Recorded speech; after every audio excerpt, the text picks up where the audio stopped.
Hi friends, good morning all of you. Welcome to my channel. आशा करछि आपण मैंने समस्त भल थे, आम भी भल अच्छे। मुझे गोटे बढ़िया जिनसा आपण देखापी आसो छात उपरक।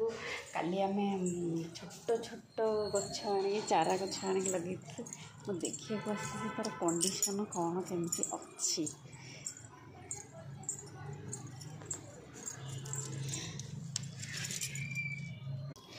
छोट छोट माने कुसुम गछर चारा काली आमर आसला लगाई पूरा कुनी कुनी होती, किंतु से कुनी भितर भी माने एते कुनी कुनी भितर भी से कढ़ होती। माने ये देखो कढ़ भी देखो एते छोट गचर भी कढ़ हो देखिए खुशी लगुच कि माने केते छोट छोट गचर भी तमाने फूल फुटुची। आमे केते अपेक्षा करी केते बड़ हला पर गोटे फूल फुटे एथरे किंतु चारा गचर पूरा सबुथिरे कढ़ 10टा खंड लगी से बोधे 6-7टा भल अच्छी आउ 2-3टा एमती खराब हो जाइए। देखिए केमती कौन फूल फुटुची, बहुत ही सुंदर लगुच।